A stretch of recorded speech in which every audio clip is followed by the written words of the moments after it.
Sitakupeleka sana, sitapenda niponde muda. Kwa wale wasionifahamu kwa majina, ni mtume wa mataifa Jean-Pierre Tikiko, ndio jina langu, na Mungu atubariki. Wiki nzima nimeanza somo ambalo linasema nguvu ya kuinuka tena. Nguvu ya kuinuka tena. Nguvu ya kuinuka tena. Bwana Yesu atusaidie sana. Leo sishimami kama mwinjilisti au leo sikuhubiri, bali leo nataka nikufundishe kama mwalimu. Nikiwa na maswali itabidi uniulize. Yesu atusaidie sana. Ambaye naweza kukuweka chini. Kwa maana tuna Wakristo wengi ambao ukiangalia maisha yao wamekuwa ni watu ambao wanalia, wamekuwa ni watu ambao laumu, wamekuwa ni watu ambao wanaolaani, wamekuwa ni watu ambao wameishi manunguniko kwa sababu wako chini. So, asubuhi ya leo nina mafuta ya kitume ambayo Bwana amelituma kwako ili kwamba kuja kuinua tena ile tumaini ambayo melala ndani ya maisha yako. Maana ambapo Mungu alichukua ile haki yako na mimi ya kwamba leo lazima ujitafikishe. Jina la Bwana libarikiwe sana. Nguvu ya kuinuka tena. Nimeanza toka Mercredi kufundisha sababu zinazoleta anguko juu ya maisha yako. Ili uinuke,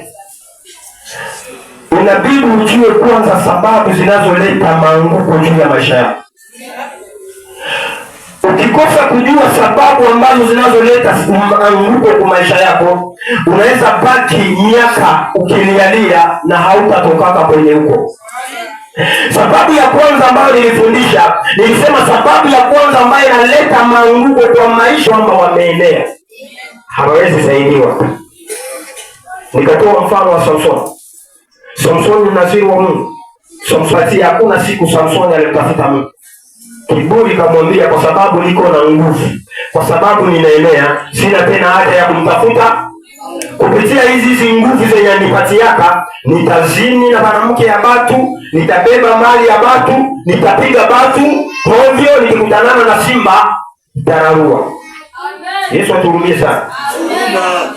Uko hivi ambavyo ilivyo, anguko yako kubwa ndani ya maisha yako ni kwa sababu kwa ni mtu ambaye unaishadiona ishafika. Yaani na kiburi, ile kiburi inakufanya kwamba huwezi hitaji msaada kwa watu wote. Sasa kutokana na hiyo kiburi inafanya maisha yako endelee kuwa chini na huwezi inuliwa. Mimi nasemaka mzuri, tunaweza kuwa shibote bacheza mpira. Nacheza namba 10 na wewe unacheza namba 10, lakini hatutakuwa sawa sawa. Amen. Yesu tusaidie sana. Amen. Tunaweza kuwa mtere ya stade. Tuko bajuere 12 mtere. Si 4 défenseurs, 3 médiateurs, 3 attaquants, lakini hatutakuwa sawa sawa, lazima kuwe magumu. Ni kwamba tuko na watu ambao kiburi kilishawafikisha wakajua kwamba wameenea. Amen. Kitu cha pili ambacho kinacholeta maanguko nilisema ni 2 tu ndio naongea, iko 7. Naongea tu 2 ili kukukumbusha na niingie kwa somo. Kitu cha pili, hofu au woga. Hofu. Tumesoma katika kitabu cha Hesabu 13. Mstari wa 33 hadi 13, mstari wa 31 hadi 33. Wana wa Israeli wanatumwa kwenda kupeleleza Kanaani. Na wakati wanafika Kanaani, sawa wanarudia, wakaleta habari mbaya kwa wenzao. Wakawaambia ile nchi ambayo tulienda ipeleleza ni watu wabaya sana, kwa sababu tuliona wanakulaka watu. Maana mboga zao zinakuwa ni kukula watu. Jambo la pili ni watu ambao wana nguvu sana kutupita sisi. Na jambo la tatu, tuliona wana wa Maneferi, na katika kuwatazama kwetu sisi tukajiona kama mapanzi mbele yao. Yesu atusaidie sana. Anaenda kwa mstari wa 14. Wana wa Israeli wakalia na kunungunika, wakasema tuweke akida mmoja ili turudi Misri. Wakaogopa kusonga mbele kwa sababu ya maneno. Wanaogopa wasisemo ya kwamba wana kiburi. Wanaogopa wasisemo ya kwamba wana majivuno. Wanaogopa wasipewe sumu. Wanaogopa lawama. Yesu atuhurumie sana. Amen. Unaogopa inaendelea kukufanya uishi chini ya anguko.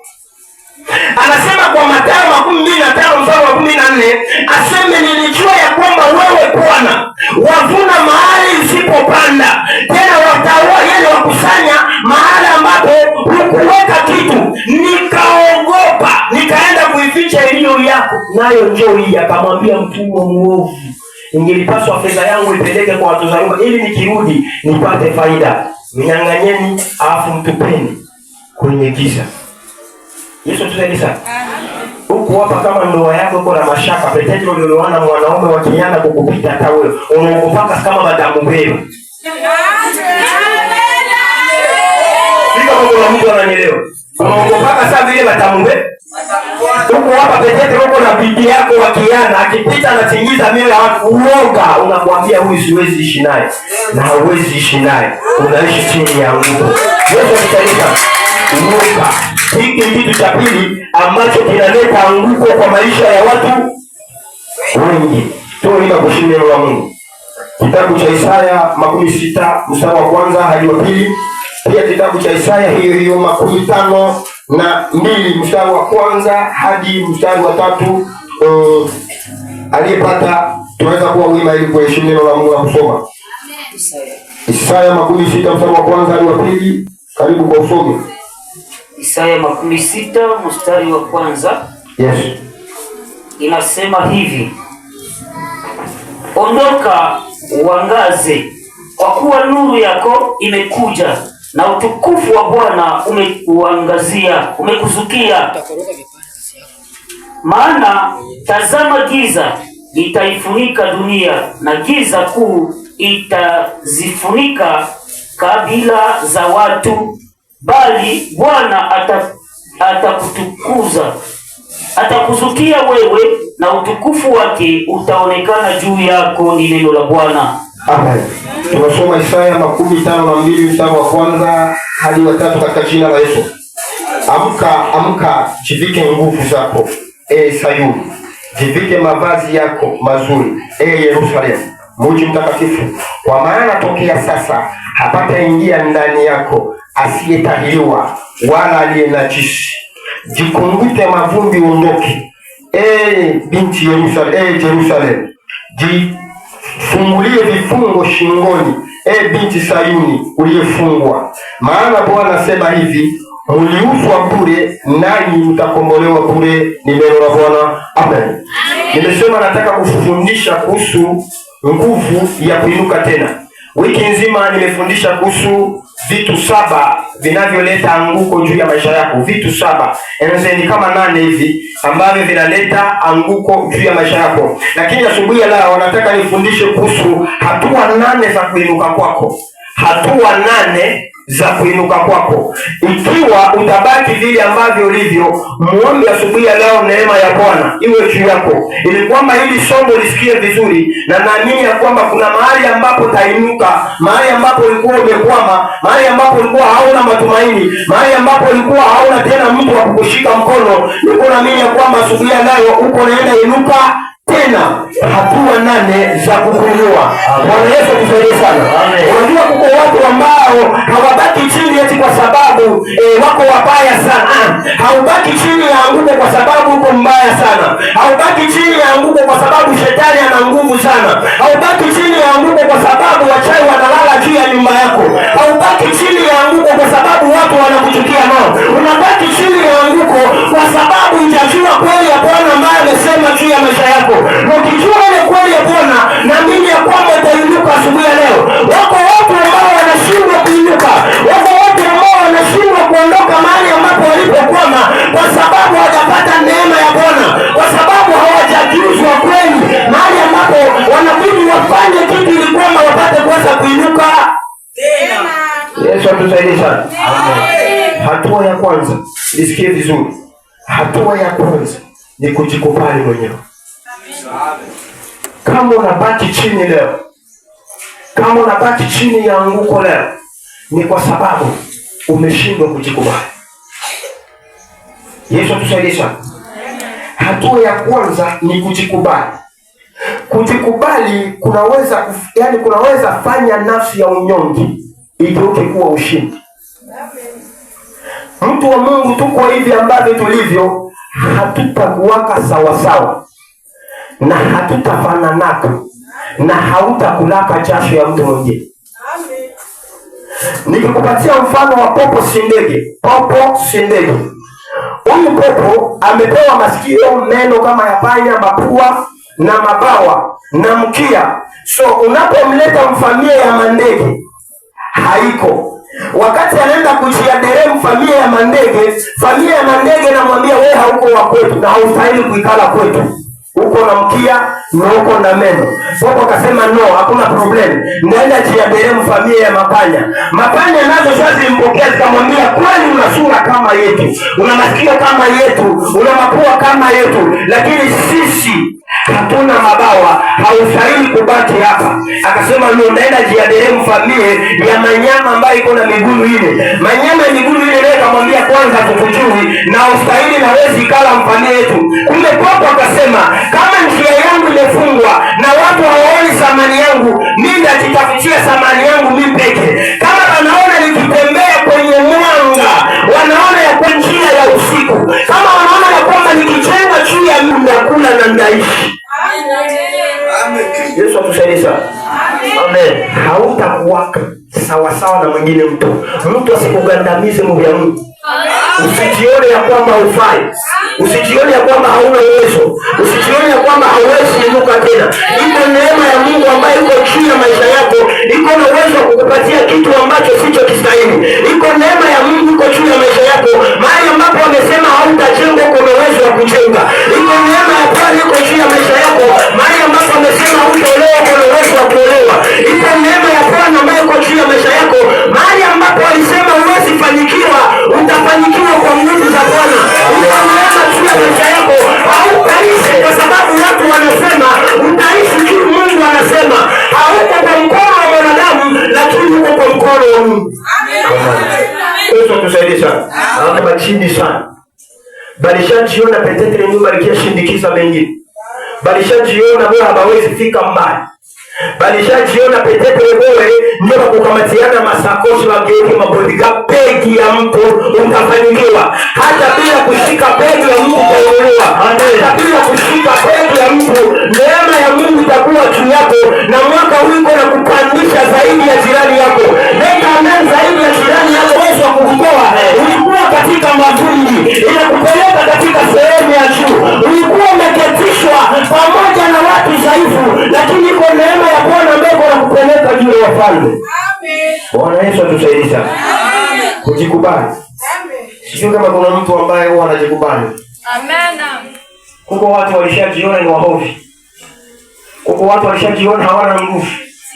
Kuko watu walishaona shie ndio mwisho yetu. Lakini nikwambie ndio mwanzo yako. Amen. Bwana Yesu atusaidie sana. Ndio mwanzo yako. Kwa hiyo huwezi kurekebisha makosa ya jana. Yaani huwezi kurekebisha makosa yako leo kwa kujihukumu mwenyewe. Huwezi kurekebisha makosa yako leo kwa kujihukumu mwenyewe. Namna gani? Kuko mtu mwenyewe iko na hukumu pase yake. Iko na hukumu familia yake. Iko na hukumu maisha yenyewe kwa no. Usijihukumu na usijione huna thamani. Iko nguvu ya Bwana ambaye iko na kuinua. Amen. Ukisoma kitabu cha Luka sura 15 mstari wa 18, maandiko yanasema ya kwamba mwana mpotevu akajikuta ya kwamba amekosa na akawa anatamani kula makombo, yaani tamani kujishibisha makombo pamoja na nguruwe. So akasema no, ifanye jikubali kama nimekosa, na baada ya kujikubali kama nimekosa niende omba msamaha kwa Baba, na baada ya kuomba msamaha kwa Baba nimwambie nikule hata mtumwa wake. Kumbe ile hatua ya kujikubali ya kwamba amekosa na kurudi akakutanana tena na neema ya elevation yake. Amen. Huko hivi ulishaona sasa vile wengi wa kulalia kwa kuchungu kila siku. Ulishaona sasa vile wengi wa kulalia mihogo kila siku. Ulishaona sasa vile wewe baadhi yako 10 neema ya Bwana juu yako kigozi moja ya bunga. Leo katika jina la Yesu katai maisha. Katika jina la Yesu Kristo shika hiyo maisha. Hiyo maisha ya kustahili kwa mwana wa Mungu. Bwana Yesu atusaidie sana. Amen. Hatua ya pili. hatua ya pili ambayo itakuwezesha kuinuka tena, hatua ya pili ni kuvua vazi ambalo unagandamana nayo. Watu walioanguka mara nyingi ni wale watu wanaovaa mavazi ya aibu. Huzuni na maisha ya dharau ndio imekuwa ni sehemu ya vazi lao. So kama ni mtu ambao unavaa hii vazi, hauwezi enda vazi. Vazi la aibu ni vazi la aina gani? Chukua andiko, mtumishi wa Mungu. Kitabu cha Zakaria sura 3 mstari wa kwanza hadi wa 5 anasema nini? Zakaria sura 3 mstari wa kwanza hadi 5 anasema nini? 3:1 tunasoma katika jina la Yesu. Kisha akanionyesha Yoshua kuhani mkuu aliyesimama mbele za malaika wa Bwana, na shetani naye amesimama mkono wake wa kuume akishindana naye. Bwana akamwambia, Shetani, Bwana akukemea Shetani, na Bwana aliyechagua Yerusalemu na akukemee. Je, hiki si kinga ulichokitoa motoni? Basi Yoshua alikuwa amevaa nguo chafu sana, naye alikuwa akisimama mbele za malaika. Naye huyo akijaribu akamwambia wale waliosimama mbele zake, mvueni nguo hizi zenye uchafu, kisha mwambieni yeye, tazama, nimekuondolea uovu wako, nami nimekuvika nguo ya thamani. Amen. Huu mfano nataka nikupatie mfano wa kuhani wa Mungu Yoshua. Huyu kuhani, mtu wa Mungu, alikuwa anaomba kila siku madhabahuni. Alikuwa anashinda kila siku mkanisa, lakini shetani alishamvalisha vazi la aibu. Ni mchungaji, ana mafuta ya kichungaji, lakini shetani ameshamvalisha vazi. Sasa huyu mchungaji hata kama anaweza omba namna gani, hawezi pata neema ya Bwana juu ya maisha yake, kwa maana liko vazi la aibu ambalo amelivaa. Vazi la aibu ni vazi gani, mtu wa Mungu? Unajua kuna Wakristo ambao walishategemea jua kule lishoba pewe. Amen. Ni mchungaji anakuambia juu ni kule nyumbani kwangu, inabidi washirika ndio wanilishe. Anaenda anaombaomba mamili fra kwa washirika. Vazi la aibu. Amen. Yesu tusaidie. Vazi la aibu. Iko mtu mwenye alishavalishwa vazi la magonjwa. Unatembea lakini haukuwaki tena na afya. Unajiulizaka, Mungu, nilishakagonjwa sikuwa nguvu. Utajitoa namna gani? Nijue kwanza ni vazi la aina gani ambalo limekubali. Maandiko yanasema ya kwamba akasimama na akalivua joho, kisha alimayo mbele aende kutanana na Yesu, ilibidi avue vazi. Kwa hiyo mnakusaidiwa na watu. Sasa nikienda kwa Yesu, manake sitategemea tena kusaidiwa na watu. Nikienda kwa Yesu, manake maisha yangu haitabaki tena chini. Nikienda kwa Yesu, manake sitatia tena mawe ndani ya koti. Kwa sababu kumbe lako unanitangaza juu niko kipofu, ananiambia benye hii, banapatia benye kumbe lichiwe. Banapatia franga kumbe ananipatia franga za kuchanika. Banapatia franga kumbe ananipatia mapapie. Bananipatia chakula nilijua ni chakula ya mzuri kumbe lisha chacha. Ndio sehemu ambayo ninayohifadhi chakula changu. Sasa nikienda kwa Kristo na hili vazi atanikataa. Akasema niache. Akavua vazi. Na akasema siwezi enda tena na hili vazi la aibu mbele ya Kristo. Amen. Huko hivi ambavyo ilivyo, kwa sababu umegandamana sana na mavazi ya aibu. Kitendo cha Bartimayo kuvua hili vazi kikampeleka aone muujiza. Isaya anasema mapala aibu. Kwa hiyo aibu yako, Mungu anasema ukivua hilo vazi, nitakupa maradufu. Kama nitegemea watu wakupe msaada ndio kule, utakula bila hata kupewa msaada. Kama nitegemea mtu kushike mkono juu lale mnyumba ya gharama, mimi Mungu nitakushika mkono utaenda lala mnyumba ya gharama yenye ambayo mtu hata kupatia. Kwa aibu yako nitakupa maradufu. Bwana tusaidie sana. Acha kujitambulisha kwa makosa yako ya jana. Huko mtu atojieleze kwake namna gani, hata itikaka. Hata fanyaka nini? hata itikaka. Mtu hata itikaka. Akamwambia nilisha shanshi. Anakuambia hauya shanshaka. So hauna muda wa kujieleza sana juu ya mambo yako ya jana.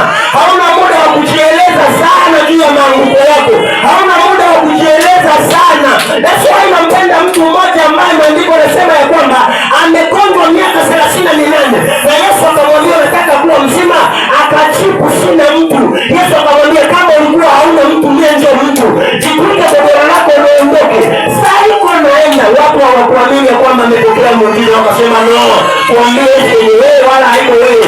Ndio tuambie nani alikuponya hii siku ya Sabato na kuambia utie kitanda yulu ya kichwa yako. Akasema haiko makosa yangu, aliyeniponya ndiye aliyeniamuru nijitwike kitanda changu na niombe. Hauna muda wa kunihukumu, hauna muda wa kunishopisha, hauna muda wa kunilaani. Aliyeniponya ndiye ambaye ameniambia. Yesu asifiwe. Amen. Tuchukue mfano mwingine. Okay, yes. Tuchukue hatua ya tatu. Sawa, nitakupa mfano wake baadaye. Bwana Yesu asifiwe. Hatua ya tatu ambayo itakuwezesha kuinuliwa kwako, yaani kuinuka kwako. Hatua ya tatu ni kusikia sauti mpya kwenye maisha yako. Kusikia sauti mpya ndani ya maisha yako. Hii ni hatua ya tatu ambayo itakutoa kwenye unyonge na kukupeleka kwenye heshima, ambayo itakutoa kwenye laana na kukupeleka kwenye baraka. So sauti, mara nyingi kwenye maisha ya watu, sauti ambazo zinazokuambia ya kwamba hauwezi, sauti ambazo zinazokuambia ya kwamba umechelewa, sauti ambazo zinazokuambia ya kwamba umelaaniwa, ndio sauti zinaendelea kukufanya endelee kubaki chini na hauwezi inuka. Huko mtu tu mwenye alishajua ya kwamba mimi niko hapa, bali shaniambia sitajenga. Nitafutie tu kukula na maisha makizi. Katika jina la Yesu Kristo itavunjika. Bwana Yesu atusaidie. Amen. Huko mtu yuko hapa, bali shamwambia wewe hautaolewaka. Atojisindiria yeye wewe Uvira hautapata ndoo. Atojisindiria yeye Uvira hautapata mchumba. Ile ni sauti ya mwanadamu, haiko sauti ya Mungu. Bwana Yesu asifiwe sana. Asifiwe sana. Unahitaji sauti ya Mungu na sauti ya watu wanaokuamini ili uinuke tena. Unahitaji sauti ya Mungu na sauti ya watu wanaokuamini ili uinuke tena. Usiishi na watu wenye wanakuona na kuona wa chini sana. Amen. Mwimbaji anaimba mimi ni wa juu sana. Kwa hiyo ukiwa ni mtu ambaye unajiona ya kwamba ungali chini, hauwezi inuliwa, hauwezi enda fasi na hauwezi ona muujiza wako. Amen. Yesu asifiwe. So ukitamani kuinuka, lazima uwe mtu ambaye unasikia sauti mpya. Sauti mpya ni sauti gani? Tamani kuchongelea watu wenye wanakuwaka na ushuhuda. Anasema kwa Zaburi 40 mstari wa 2 hadi wa 3. Zaburi 40 mstari wa 2 hadi wa 3. Tunaweza soma katika jina la Yesu Kristo. Amen. 40 mstari wa 2 hadi wa 3 tunasoma katika jina la Yesu. Amen. Akanipandisha toka shimo la uharibifu, toka udongo na utelezi, akanisimamisha miguu yangu kwenye mwamba, akaziimarisha hatua zangu, akatia wimbo mpya kinywani mwangu. Ndiyo sifa za Mungu wetu. Wengi wataona na kumwogopa, nao watamtumainia. Amen. Bwana Yesu atusaidie sana. Asije akanipandisha toka shimo la uharibifu, toka udongo wa utelezi, akaimarisha miguu yangu, akaimarisha nyayo zangu, akaimarisha nyayo. Ukikutanana na mtu ambaye ni mtu anayekupa ushuhuda ambao utakutia nguvu, ndio mtu wa kuandamana naye. Usikuwe na mtu mwenye atakuwa na kuonesha kushindwa. Yaani yako na kuonesha saa zote saa vile wewe wa kushindwa. Huyo kama ni mrafiki, tengana naye katika jina la Yesu. Amen. Hii sauti ya kwanza. Ukawa nafsi ya watu walio hai kwa sababu walisikia neno. Yesu atueleza. Amen. Wewe unasikia nini? Amen. Sauti za watu balisha kuponda baisha kuona wa mwisho, baisha kuona wa chini, baisha kuona wa hovyo. Na ndio maana wewe ushabakia tu chini, ushashindwa kujielewa. Bwana Yesu atusaidie. Amen. Mtu wa pili ambaye watu walimdharau, Sauli. Sauli katika kitabu cha Samueli.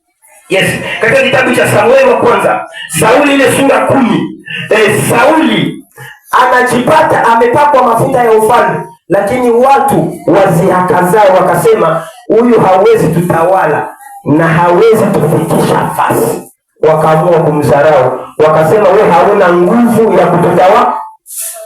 Sauli akamwambia, kama wewe mnasema siwezi watawala, lakini Mungu ashasema anaweza watawala. Kama wewe mnasema siwezi kuwa mkuu kwenu, Mungu alishasema ndakuwa bali wao wenyewe, kwa sababu Sauli alifanya vitu, alienda kupigana vita ambao walikuwa wameshindwa, akaishinda. Kisha watu wakasema mlete wale watu wote walikuwa wanapinga Sauli, muachie hapa tuwaue. Sauli akamwambia, leo neema ya Bwana iko juu ya watu, muachilie tu waishi. Amen. Kama wewe unanipinga muachilie. Kuko mtu mwenye alikwambia hautajengaka takia de manzile siku anaikala nyumba yako, ilikuwa hapa nasema utajenga. Kuko mtu alikuwa anasema hautaolewa tarehe manzile siku anaikala kupiti kwa natunga tilapia na mafriti ya kule, na wale na kusema nilisemaka ataolewa. Daudi anasema toka nizali. Hao ushi tulikuwa na sero moja hivi, alikuwa evangelist mwenye upako sana. Mpaka sisi wenyewe tukienda tunasema isike huyu mtu kweli anaweza olewa. Yeye alikuwa anatuambia msubiri muujiza wangu. Yesu tusaidie sana. Amen. Sasa sie tu comprendre muujiza gani? Tuko tunaona saa kuku, kumbe yuko naona saa tai. Tuko tunaona saa ile yuko chini ya udongo, kumbe yuko na jioni. Yesu tusaidie sana. Amen. Jaribu kusikia sauti ya Mungu inasema nini juu ya maisha yako. Hili ni jambo la 3. Jambo la 4, piga hatua. Piga hatua juu ya maisha yako. Usisubiri mtu ndio akupe nuru ya kwa. Mwanadamu anakuwa anatamani tujuru, wewe uko unamtegemea njoo yeye. Wewe ndio uko unamuomba njoo yeye. Hawezi kuonesha njia ya elevation yako. So, hatua ya 4 ambayo itakuwezesha kuinuka tena ni uwe na hatua ya kupiga, yani uwe ni mtu wa kupiga hatua. Hatua. Yesu tusaidie sana. Amen. Ukipiga hatua moja ni siri ya ukubwa wa kuinuliwa kwako. Mungu mara nyingi haangaiki na njia, yani Mungu mara nyingi hamuoneshi mtu njia nzima. Mungu hata kuoneshaka njia yote nzima.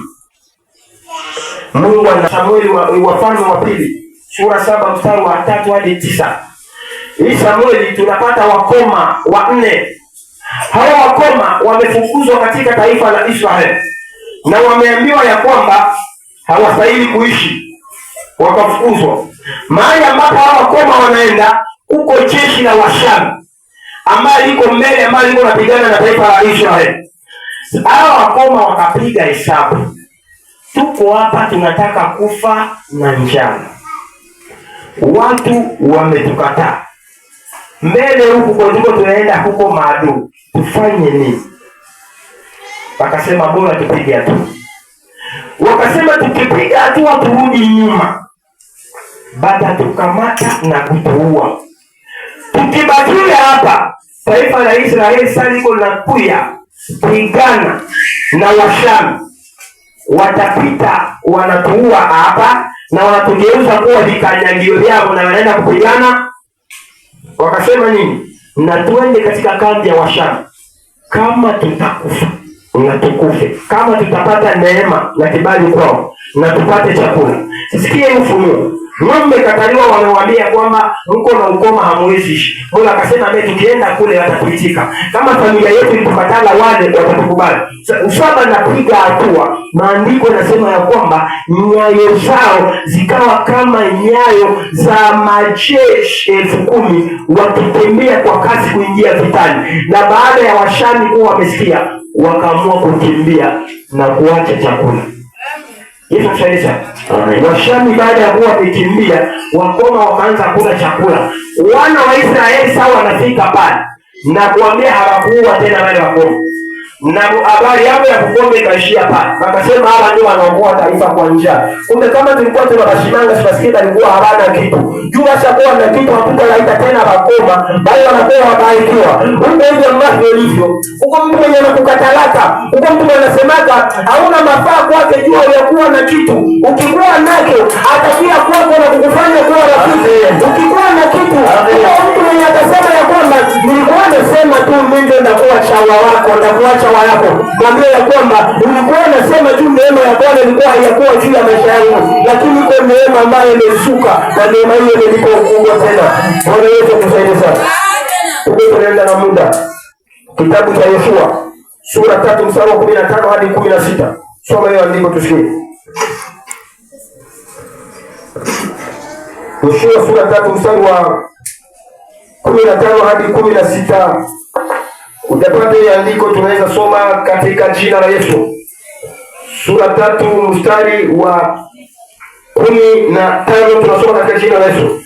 Inasema hivi: basi hao waliolichukua hiyo sanduku walipofika Yordani, na nyayo zao za makuhani walipochukua sanduku zilipopita katikati ya maji ya ukingoni, maana Yordani hujaa na kingo zake na kufurika wakati wowote wa mavuno, ndipo hayo maji yaliposhuka kutoka juu yakasimama, yakainuka, yakawa chungu mbali sana na huko Adamu, mji huo uliokuwa karibu na Seratani, na maji yale yaliyoteremkia baharini kwa Harabu, yaani bahari ya chumvi, yakatindika kabisa, watu wakavuka kukabili Yeriko. Amen. Kitu kilichopasua Yesu, tulicholeta muujiza kwao ni hatua ambao walioipiga. Ni hatua gani ambao unaipiga kwa maisha yako juu inuliwe? Hatua gani yenye unaipiga juu ya maisha yako juu inuliwe? Kwenye biashara hujawahi piga hatua. Hatua unapoona chunguza tu, unapoona chunguza barua moja ya manguo, piga kwanza hatua ya kwenda Tanzania. Yesu tusaidie. Hatua unapoona chunguza barua mbili za manguo, piga kwanza hatua ya kuingia Uganda. Piga hatua uone nini Mungu atafanya. Mungu anakubariki mahali ambapo kidole kilipo. Uko na nini, niko na hiki. Hujawahi piga hatua. Maisha yako tu ni hapa Burundi na Uvira. Maisha yako unakuwa waza tu kukalanga mafriti lishe pale. Unakuwa waza chapati ndio zitakuoshaka na watoto yako wote watakuwa naishi nao. Na maisha yako yanaendelea kutindika. Piga hatua kuelekea mbele, utaona muujiza wa Bwana. Piga hatua kutoka katika umaskini na utaona mkono wa Bwana. Piga hatua ya kutoka msema. Umekaa msema kwa sababu ulishakaona hautaeleweka. Lakini ukisema napiga hatua ya kuelewa, mwaka huu unaingia kwenye ndoa. Yes. Bwana Yesu atusaidie sana. Hatua ya 5 hiyo. Hii itakupa uwezo wa kuinuka tena. Hatua ya kwanza inaweza kukupa ushuhuda, na hatua ya pili inaweza kuwa mbegu ya kuinua kesho yako. Bwana Yesu atusaidie sana. Hatua ya 5, badilisha mtazamo wako. Hatua ya 5 ya kukuinua kwako, badilisha mtazamo wako. Badilisha kuona shimo kama kaburi, bali ulione shimo kama ni shimo la mbegu. Bwana Yesu atusaidie sana. Amen. Badilisha kuona shimo kama kaburi, ona shimo kama shimo la mbegu. Haiko kila shimo ndio kaburi. Haiko kila shimo ndio wese. Kuko shimo nyingine ni shimo yenye wanatupia kama mbegu juu utete. Kuko mtu mwenye yeye mtazamo wake anaonaka kufa, anaonaka mwisho. Yesu atuhurumie sana. Amen. Sauti. Sikiliza sauti mpya ilikuwa mwinuke. Nikwambie watu waliosikiza sauti na wakainuka.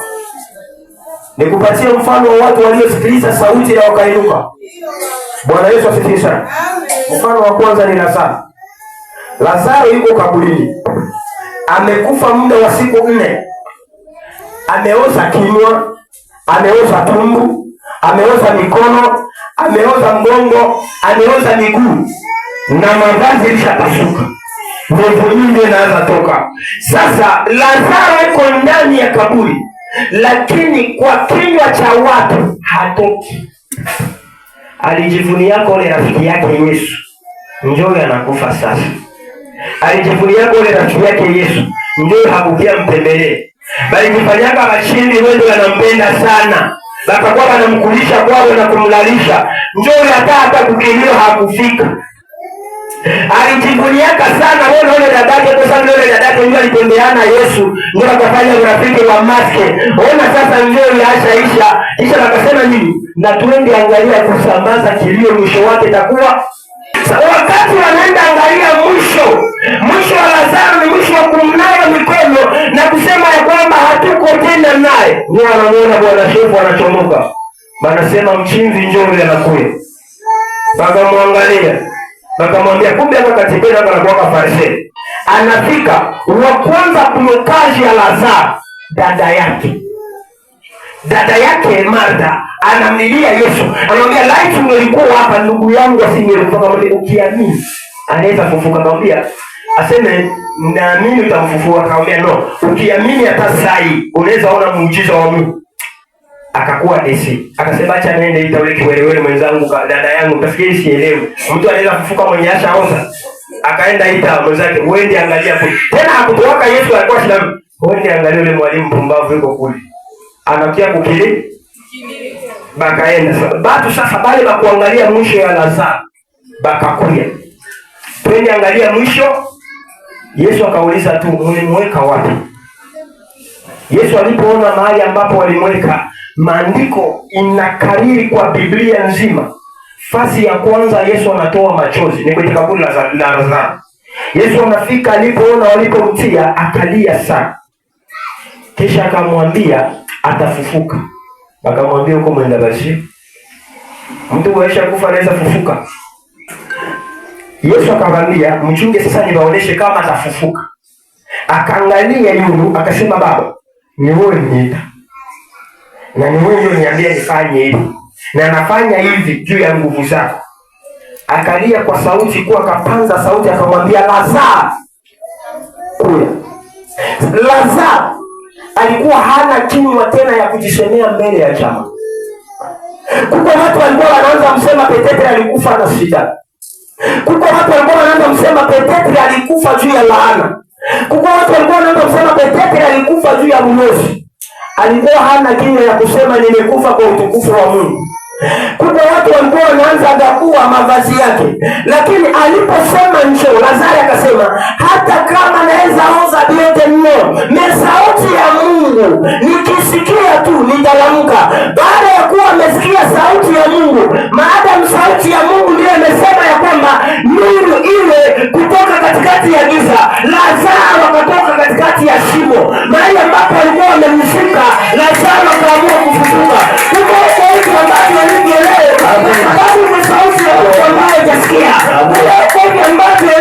Kwa sababu iko ahadi ya Mungu ambayo utasikia kwa maisha yako. Ukisikia sauti ya Mungu, ukisikia neema ya Mungu juu ya maisha yako, unainuka tena. Mfano wa pili, Ezekieli sura 17. Wanampeleka Ezekieli kwenye bonde la mifupa mikavu. Mifupa haina nyama, haina uhai, haina tena lolote, haina tena nguvu. Napata neno Isaya anasema aseme kwa harufu ya maji mti uliokatwa utachipuka tena. Ezekiel wakati anaenda kwenye bonde la mifupa mikavu, Mungu anamwambia mifupa hii inaweza ishi. Akamwambia ni wewe wachua, akamwambia tabiri, akasema enyi mifupa mikavu lisikieni neno la Bwana. Amen. Ikajiunganisha na nyama na damu ikakuya na mishipa basi kwenye mkoa ikakuya na maana ya Amen. Mbegu lazima iwe gizani ili ipitie shimo na iinuke kuwa mti mkubwa. Mbegu lazima iwe gizani na ipitie kwa shimo ili iinuke kuwa mti mkubwa tena. Usitukie maisha ya giza. Watu walishani tupa sana. Angalia tu wale kukutupaskana kwako, wewe muone tu Mungu. Yusufu ndani ya nyumba ya Potifa. Kabla Yusufu ajaenda kwa nyumba ya Potifa, anaponunuliwa na Washami, shimo liliona kama kaburi wakati alikuwa na ndugu zake. Sana tolewa na pelekwa na Washami. Akapelekwa ndani ya nyumba ya Potifa. Akaona nyumba ya Potifa, sasa vile ndio mwanzo wa kuchipuka kwake. Mungu akasema no, hawezi chipukia nyumba ya Potifa. Sikia sasa, mke wa Potifa anakuja kwa Yusufu, anasema kilala na mie, utakuwa msimamizi wa nyumba yote mzima. Yesu asifiwe sana. Lakini ukirudi nyuma, maandiko yanasema ya kwamba Potifa alishamfanya msimamizi wa nyumba. Potifa alishamfanya msimamizi wa nyumba yake yote mzima. Kisha bibi yake tena anamwambia kilala na mimi kufanya msimamizi wa nyumba yote mzima. Yusufu anasema no, siwezi lala na bibi ya Potifa. Hii haiko ahadi yangu. Niko na roho ya kurekomesaba, ndugu yangu alinikataa, lakini Potifa si amejua, kaniweka nyumba yake na kanifanya kuwa mkuu. Mungu akasema no, Beti Yusufu, inabidi nikuoteshee mimba mwa hii nyumba ili nikuingize tena katika shimo uote tena. Kama ndugu zako walikutupa mshimo, Potifa walikutupa mshimo ya mbaya, inabidi sasa mimi Mungu tena ndio nikutupa mshimo ya mzuri ili kwamba fikie nafasi yako. Sasa ndio Yusufu, mke wa Potifa akasema amenibaka. Amenibaka. Unajua maana ya amenibaka? Uliza sonda pale. Kama uko na esprit de mort, uende tu kwa bibi umoya pale wa baba Ibu. Akukuta unashimama naye. Kama haiko neema ya Mungu atakuta maiti pale. Ni sonda kaporani. Petetre ilikuwa kukute nyumba yake, uko na bibi yake. Hauna hapo. Sasa bibi ya general, ule kaporani, bibi ya general ndio anasema alimbaka. Unajua kwa nini alisema alimbaka? Kwa sababu mke wa Potifa alikuwa anatamani Yusufu akufe na sionekanaje tena. Kwa nini alikuwa anatamani Yusufu akufe na sionekanaje tena? Paski alijua esklave saa huyu ashaona mwili yangu na nakatala kunilala kuliko naye aishi. Wala kwa mfumo mwingine nyuma, omwa akufe tu na nisimonake. Ile kauli ya kusema omua kufe akamuingiza kwenye gereza, ikawa ni kama kifo kwa Yusufu. Mungu akamwambia, hii sio gereza, hii sio shimo ya mauti, bali ni shimo ya muujiza wako. Inabidi tena chomoe kichwa ndani ya nyumba ya Farao ili kwamba uwe baba ndani ya nchi nzima ya Misri. Kama ulikuwa baba kwa nyumba ya Potifa, utakuwa baba mpei yote mzima. Ule mwenye alisema ya kwamba umembaka ili kwamba ufe, atashuhudia ukiketi katika kiti cha wafalme. Ndio atakuwa wa kwanza kuomba msaada na kusema, nilisemaka bongo tusameane tu, nilisemaka bongo anasema chini, nilisemaka bongo alikuwa kana Mungu. Leo iko kambi ya maadui ambao watakuja demachire juu ya maisha yako.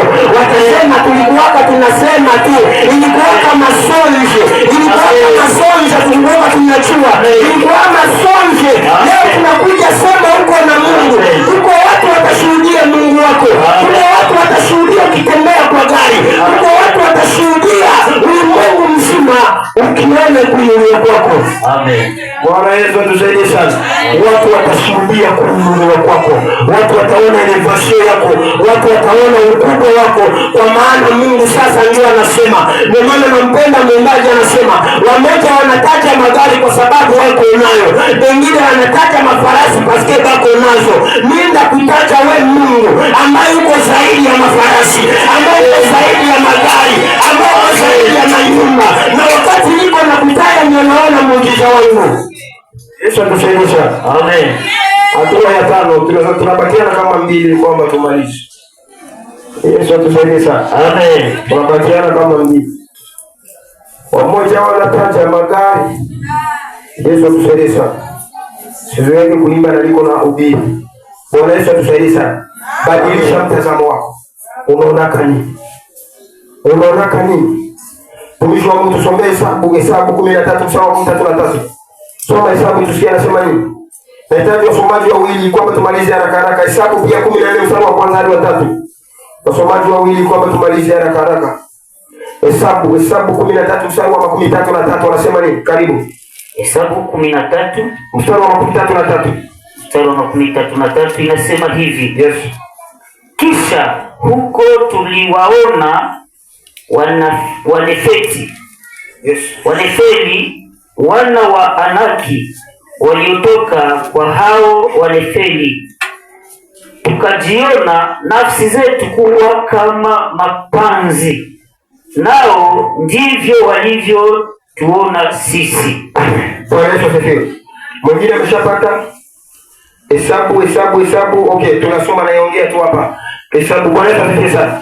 Wana wa Israeli wanasema huko tukawaona Wanefeli, na tulipowaona tukajiona nafsi zetu kama mapanzi, navyo ndivyo walivyotuona. Ukijiona huko maskini na taifa litakuona kuwa maskini. Ukijiona huko wayulu na mataifa itakuona huko wayulu. Ukijiona unapitia elevation yako na mataifa wataona kuinuliwa kwako. Mtu hatatangaza kuinuliwa kwako, lakini watatangaza kuinuliwa kwako ni Mungu. Mtu hata kupaka mafuta ya kuinuliwa kwako, atakaye kupaka mafuta ya kuinuliwa kwako ni Mungu. Amen. Nikupatie mfano. Yeremia Mungu anamwambia, toka tumboni mwa mama yako nilikujua na nimekuita na nimekuchagua nikakufanya kuwa nabii wa mataifa. Huyu ndugu Yeremia atositie mafuta ya chupa yule ya kichwa yake. Iko tuna ahadi. Amen. Yesu asifiwe. Amen. Atositie mafuta yule yako asema mubariki. Yeye ameshabarikiwa tutokea tumboni, anajulikana. Atogeuke kuwa kuta kwake, atapita tu. Atogeuke kuwa laana kwake, atapita tu. Atogeuke kuwa kuta za Jeriko, kwa makofi utaanguka tu. Wakati uko na sifa Mungu utaanguka tu, kwa maana yeye amejulikana na Mungu. Yesu asifiwe. Amen. Usisubiri mtu ndio atangaze kuinuliwa kwako. No, kuinuliwa kwako ni kubadilisha mtazamo wako. Unaonaka nini? Anza kuona kushinda zaidi ya kushinda. Anza kuona ushindi zaidi ya kushindwa. Bwana Yesu asifiwe. Na hatua ya mwisho tuko tunaelekea hatua ya 6. Tafuta mbeba maono. Tafuta anayebeba maono ili kwamba utembee naye. Amen. Usitembee na mtu mwenye hana maono, utaangamia friend. Usitembee na mtu mwenye hawezi kupatia impresi Mungu, utaangamia. Usitembee na mtu mwenye anategemea kipawa yako ndio mvushe, utaangamia. Tembea na mtu mwenye atakuongezea impresi Mungu. Tembea na mtu mwenye kupitia maono yake nikuvushe wewe. Tembea na mtu kupitia maono yake ndio kuinue maono ya Mungu. Tuko na watu ambao wanaenda ita, kuna madali siku hizi. Kuna watu ambao wanaoita baba wa kiroho. Unamwangalia yule muita baba wa kiroho, hana chochote ambacho anaweza kupa. Ni kiroho, ni kimwili hana, utaangamia. Bwana asifiwe. Amen. Atakupa nini? Hakuna. Unamtafutia aliye hai katikati ya wafu. Amen. Aseme nilicho nacho ndicho nikupa. Nikupatie. Unafanya mtu baba mwenye alishaka kuwa na roho ya kushindwa. Sasa Daudi anajua huyu Sauli akinipa vazi ashakuwa na roho ya kushindwa, ashakuwa na roho ya kukataliwa. Nikimfanya kuwa baba na nipokee vazi yake nitakataliwa na Mungu, na vita yenyewe mbele yangu sitaishinda. Akamwambia, chukua vazi lako naenda kama nilivyo. Amen. Tafuta mbeba maono. Uliza Ruta na Naomi ameshajiita mara, ameshapoteza matumaini. Ruta anamwambia, Mungu wako atakuwa Mungu wangu. Amen. Watu wako watakuwa watu wangu. Amen. Utakapokaa nitakaa, utakapolala nitalala, utakapokula nitakula, na Mungu atubariki. Unasikia? Yaani unapata Ruta, yaani unapata huyu dada Ruta wakati anaenda huyu sana anaenda na Naomi ndio anaenda fikia ile pasio ya kupata bwana mzuri mwenye uko na furaha. Amen. Bwana mpate. Wewe unaenda na nani? Aliona Mungu ndani ya Naomi na kajua mafuta ya Naomi talifikia. Wewe unatembea na mafuta ya nani? Ile ambayo mhubiri anasema aseme mainzimafu kugandisha mafuta ya msamarashi. Unahitaji kupata mafuta mapya ili kwamba ufanye matokeo mapya. Amen. Ukibaki na mafuta ya zamani inakuwa ni mai. Wewe ulisa ndio anatembeza gari mamoto. Mafuta kikawia mmoto. Wale kikawia mgari na jokaka kuwa mai. Amen. Tembea na mbeba maono, itakuwa baraka. Na hatua ya 7, samehe nafsi yako. Jisamehe mwenyewe. Ulifanya dhambi petepe, miaka ya nyuma ilikuwa nyerere, lakini usibakie mwa ile maisha. Kubali kujisamehe na kusema ya kale yamepita, sasa yamekuwa mapya. Yesu tusaidie. Amen. Kubali kujisamehe. Mungu hana bezi ya kukumbuka petepe uliwaka, petepe ulizazini. Anasema kwa kitabu cha Isaya 43 mstari ule wa 18, 13 mstari wa 18 anasema msikumbuke mambo ya msiyakumbuke mambo ya kwanza wala na hatua ya mwisho, tegemea neema ya Mungu. Amen. Tegemea neema ya Mungu. Hautavuka peke yako. Mahali ambapo uwezo wa kibinadamu umeisha, mahali ambapo nguvu zako zimeisha, mahali ambapo matumaini yako yamepotea, tegemea neema ya Mungu. Bwana Yesu tusaidie. Anasema nini kwa Korinto wa pili? Tutasoma tu shairi mbili na tumalize. Korinto wa pili sura 12 mstari wa 9 anasema nini? Korinto wa pili 12 mstari wa 9 anasema nini? 12 mstari wa 9 inasema hivi. Yes. Naye akaniambia, yes, neema yangu ya kutosha, maana uweza wangu huitimilika katika udhaifu. Amen. Basi achia tu hapo. Tafuta tena Waebrania 4:16 ndio ndiko nitamaliza na. Bwana Yesu atusaidie sana. Paulo anasema naye akaniambia neema yangu ya kutosha. Kwa maana uweza wangu mimi Mungu hutimilika katika udhaifu. Mahali ambapo uko dhaifu, tegemea neema ya Mungu. Hapo ndio kwenye uweza wake utaonekana. Neema inatosha tu. Mungu hahitaji kusikia magonjwa, ile udhaifu kwa neema itakimbia. Mungu hahitaji kusikia umaskini, kwa neema umaskini itakimbia. Mungu hahitaji kushindwa, kwa neema utashinda. Mungu hahitaji kusikia machozi, kwa neema utafuraha. Mungu hahitaji kusikia ya kwamba unalialia, kwa neema. Neema yake. Neema yake ya kutosha. Karibu kwa andiko ya mwisho malize. Ilikuwa leo baraka tutembee na muda. Waebrania ngapi? Waebrania 4:16 anasema nini?